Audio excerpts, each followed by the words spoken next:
जमात चौथी अभ्यास 1.2 ਆਪਾਂ ਕਰਨ ਜਾ ਰਹੇ ਹਾਂ। ਅਭਿਆਸ 1.2 ਦੇ ਪਹਿਲਾ ਸਵਾਲ ਦੂਸਰੇ ਸਵਾਲ ਜਿਹੜਾ ਹੈਗਾ ਆਪਾਂ ਕਰ ਚੁੱਕੇ ਹਾਂ। ਹੁਣ ਤੀਸਰਾ ਸਵਾਲ ਹੈ ਖਾਲੀ ਥਾਵਾਂ ਭਰੋ। ਉਸ ਨੂੰ ਕਿਵੇਂ ਕਰਨਾ ਹੈ ਇਸ ਨੂੰ ਆਪਾਂ ਸਮਝਦੇ ਹਾਂ।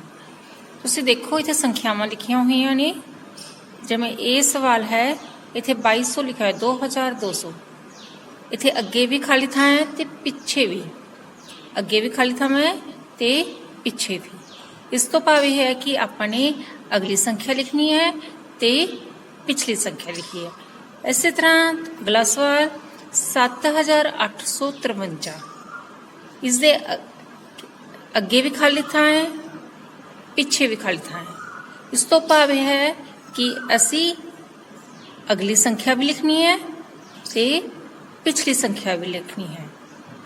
इस तरह कई सवाल ने। इस तरह 1319 अगली संख्या पिछली संख्या। डी सवाल विच अगली ते पिछली संख्या दी हुई है, विचकार वाली संख्या लिखनी है। आ संख्या दी हुई है, खाली थां है, अगे संख्या दी हुई है। इस तो भाव है कि दो संख्यावां दे विचकार वाली संख्या आपने लिखनी है। इत्थे विचकार वाली संख्या दी हुई है ते आपने अगली ते पिछली संख्या लिखनी है। इस विच आपने विचकारली संख्या लिखनी है। मैं शुरू करते हैं सवाल करना। मैं कापी ते आनी हाँ। इत्थे अपने पास संख्या है 2200। 2200 2000 तो उसी तरह ही रहेगा क्योंकि तुहानूं मैं पहला ही दस्सिया है कि जिहड़ा अंक वधदा है जां घटदा है जदों आपां अगली संख्या लिखदे हाँ तो एक अंक वध जांदा, वो इकाई वाली जगह ते वधदा है ते जो घटदा है उदों भी इकाई वाली जगह तो ही आपां घटाने आ जदों आपां पिछली वाली संख्या लिखते हैं। हुण देखो 2200 है, इसकी जे आपां अगली वाली संख्या लिखांगे तो की लिखांगे 2200। तुसीं चौथी क्लास चो तां 200 तो बाद की गिनती हुंदी है? तुहानूं 1000 तक गिनती बच्चों पढ़ चुके हो। 200 तो बाद किहड़ी गिनती हुंदी है? 201। 200 तो बाद जिहड़ी है संख्या आंदी है 201। तो तुम लिखोगे 2201। 2201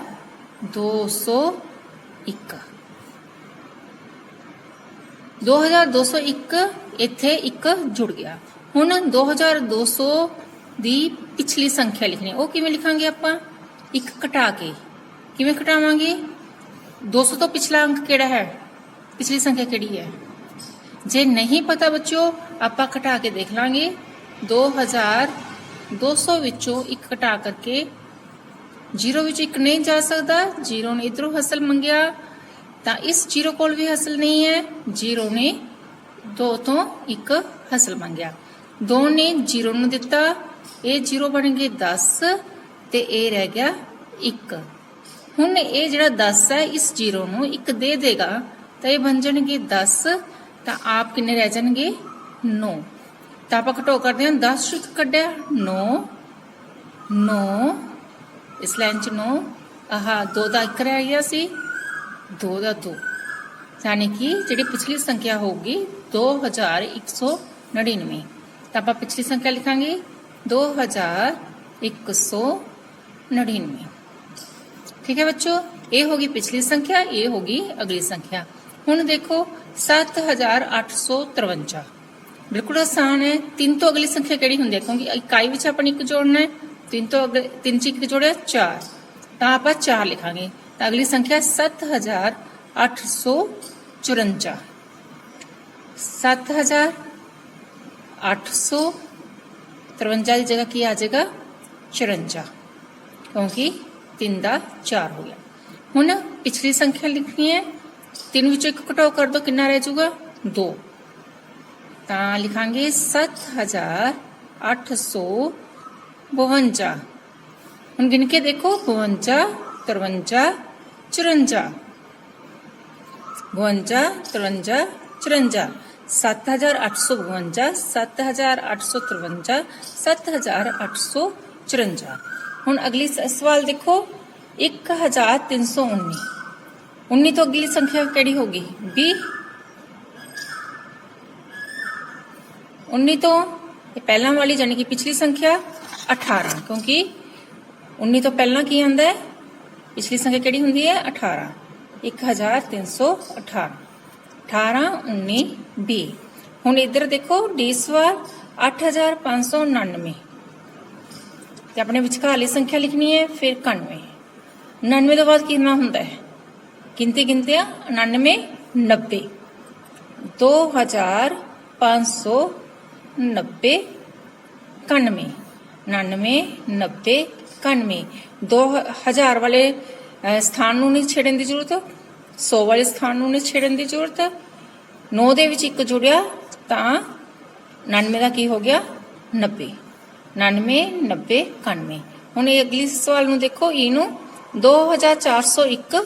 1 ਤੋਂ ਬਾਅਦ ਕੀ ਹੁੰਦਾ? 2। 2402। ਤੇ ਇਹਦੀ ਪਿਛਲੀ ਸੰਖਿਆ ਕੀ ਹੋਊਗੀ? 1 ਵਿੱਚੋਂ 1 ਘਟਾਵਾਂਗੇ, ਕਿੰਨਾ ਹੋਊਗਾ? 0। ਤਾਂ ਪਿਛਲੀ ਸੰਖਿਆ ਹੋਊਗੀ 2400।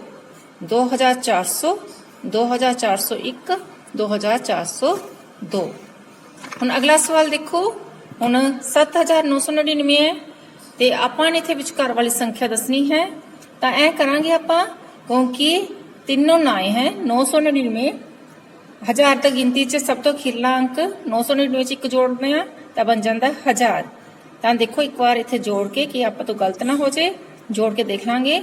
9 'ਚ 1 ਗਿਆ 10, 9 'ਚ 1 ਜੋੜੇ 10, ਹਸਲ 1, 9 1 10, ਫਿਰ ਹਸਲ 1, 9 1 10, ਫਿਰ ਹਸਲ 1, 7 1 8। 7999 ਵਿੱਚ ਜਦੋਂ 1 ਜੋੜਦੇ ਆ ਤਾਂ ਬਣ ਗਏ 8000। ਤਾਂ ਵਿਚਕਾਰ ਵਾਲੀ ਸੰਖਿਆ 8000। ਆਪਾਂ ਨੇ ਇੱਥੇ 1 ਕਿਉਂ ਜੋੜਿਆ? ਕਿਉਂਕਿ ਆਪਾਂ ਨੇ ਅਗਲੀ ਸੰਖਿਆ ਲਿਖਣੀ ਸੀ। ਠੀਕ ਹੈ, 7999 8000 8001। ਤਾਂ ਇਹਨਾਂ ਸਵਾਲਾਂ ਦਾ ਤੁਸੀਂ ਅਭਿਆਸ ਕਰੋਗੇ ਬੱਚੋ, ਕਿਉਂਕਿ ਇੱਥੇ ਸੰਖਿਆਵਾਂ ਲੰਬੀਆਂ ਨੇ, ਬੜੀ ਸੰਖਿਆਵਾਂ ਨੇ, ਇਸ ਕਰਕੇ ਇਸ ਨੂੰ ਤੁਸੀਂ ਬਾਰ-ਬਾਰ ਅਭਿਆਸ ਕਰਨਾ ਹੈ।